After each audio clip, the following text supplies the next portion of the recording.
Hello students, I am Shivam Sahu. आज जो हम बात करने वाले हैं exercise 3.2 question number second and question number third. Okay, question number second क्या लिखा हुआ है? On comparing the ratio a1/a2 b1/b2 c1/c2 find out the whether the line representing the following pair of linear equation intersecting at a point are parallel और coincident. आपको यहां पर बोला गया है कि a1/a2 b1/b2 and c1/c2 find out करना है और बताना है कि जो भी लाइन है वो इंटरसेक्टिंग है, पैरेलल है या कोइंसिडेंट है। ओके, तो यहां पर आपको कंडीशंस पता होना चाहिए, तो ये क्वेश्चन सिंपली सॉल्व हो जाएगा।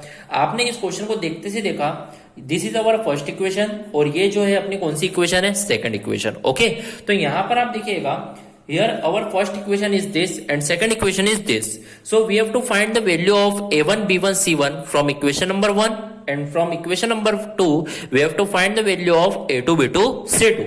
तो मान लीजिए ये our first equation है, फर्स्ट इक्वेशन इज दिस। तो यहां पर जो a1 जो होगा वो क्या है? 5, b1 जो है वो क्या होगा? -4, c1 जो है वो क्या होगा? 8। फर्स्ट इक्वेशन से a1 b1 c1 फाइंड करना है।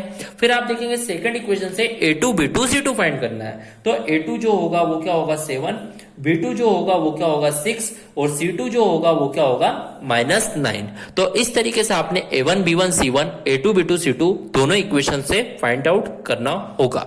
तो आप देखिएगा a1/a2 जो आपका आएगा वो आपका आएगा 5/7। ओके, फिर आप देखिएगा b1/b2 जो आएगा -4/6। इट मीन्स 2 2 4 2 3 6, तो it means b1/b2 is 2/3। Okay, then c1/c2 जो आएगा वो आएगा 8/9। इस तरीके से आपने a1/a2 b1/b2 एंड c1/c2 क्या कर लिया है? फाइंड आउट कर लिया है। तो आपने यहां पर देखा a1/a2 जो आपका आया है 5/7, क्या वो इक्वल है क्या b1/b2 के? तो वो a1/a2 b1/b2 की क्या है? नॉट इक्वल है। तो इसका मतलब जब a1/a2 नॉट इक्वल होता है b1/b2 के, तो इस कंडीशन में आपने सॉल्यूशन पढ़ा था, ये जो सॉल्यूशन होता है वो कौन सा सॉल्यूशन होता है? Unique solution. कौन सा सॉल्यूशन होता है? Unique solution. अब यदि यूनिक सॉल्यूशन है तो यूनिक का मतलब क्या होता है? एक, तो एक बार लाइन टकराएगी, इसका मतलब यहां पे ये कौन सा है? Intersecting line. तो इसका जो आंसर आएगा वो क्या आएगा? Intersecting line. ओके, तो इस तरीके से क्वेश्चंस फर्स्ट पार्ट सॉल्व होगा। बाकी के part same as it is है, तो आप कर लीजिएगा। ओके, तो यहां पर ये फर्स्ट पार्ट हो गया। बढ़ते अपने नेक्स्ट पार्ट की ओर, नेक्स्ट क्वेश्चन की ओर, question number third. Question number third में बोला गया है, on comparing a1/a2 b1/b2 c1/c2 find out whether the following pair of linear equation are consistent और इनकंसिस्टेंट।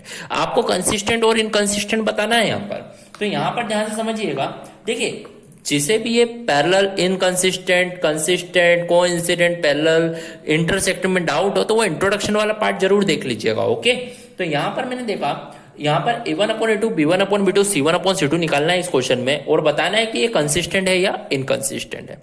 आपको a1/a2 b1/b2 c1/c2 निकालने के लिए सबसे पहले इक्वेशन के उधर जीरो बनाना होगा, इक्वेशन के इक्वल में जीरो बनाना होगा। तो this is our first equation and this is our second equation. आपने देखा फर्स्ट इक्वेशन 3x + 2y, आपको 5 को इधर लाना होगा, -5 = 0। इस क्वेश्चन में आपने देखा था इक्वल 0 दिया हुआ था, इसलिए नहीं बनाया था। पर आपको जब भी a1 b1 c1 a2 b2 c2 निकालना होता है तो इक्वल के उधर जीरो करना होगा। तो इक्वल के उधर जीरो कर दिया, देन 2x -3y -7 = 0। तो दोनों इक्वेशन में आपने इक्वल टू के उधर जीरो कर दिया है। अब फर्स्ट इक्वेशन ये रही, सेकंड इक्वेशन ये रही। तो आपको फर्स्ट इक्वेशन से a1 क्या है यहाँ पे 3, b1 क्या है यहाँ पर 2 और c1 क्या है यहाँ पर -5 लिख दिया। फिर आप देखेंगे a2 जो है वो क्या है 2, b2 जो है वो क्या है -3 और c2 जो है वो क्या है -7। इस तरीके से आप देखेंगे a1/a2 जो है वो 3/2 आ जाएगा आपका। देन फिर आप देखेंगे b1/b2 जो है वो 2/-3 आ गया आपका।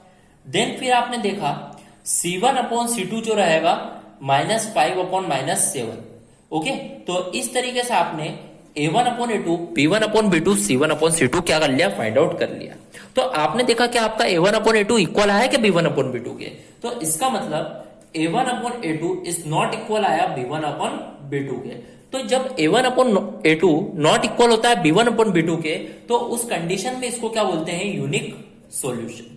अब आपने देखा यदि ये यूनिक सॉल्यूशन है तो यूनिक का मतलब क्या होता है, एक मतलब लाइन टकराएगी, तो यूनिक सॉल्यूशन है इसका मतलब ये कौन सी हो जाता है, इंटरसेक्टिंग लाइन। पर आपको ये सब नहीं बताना, आपको तो क्या बताना, कंसिस्टेंट और इनकंसिस्टेंट।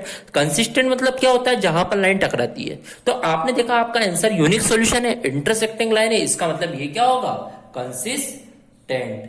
तो कंसिस्टेंट, तो इसका जो आंसर आएगा वो क्या आएगा, कंसिस्टेंट। ओके, बाकी के सारे question same as it is okay. ओके, तो यहां पर मैंने फर्स्ट वाला क्वेश्चन का आपको करके बता दिया। Okay, of first part question number 3 का। अब देखिए, तो यहां पर इस तरीके से अपना question number 2 and question number 3 क्या हुआ, कंप्लीट हुआ। So here our question number 2 and question number 3 of exercise 3.2 is completed. If any doubt then comment in a comment box. Thank you.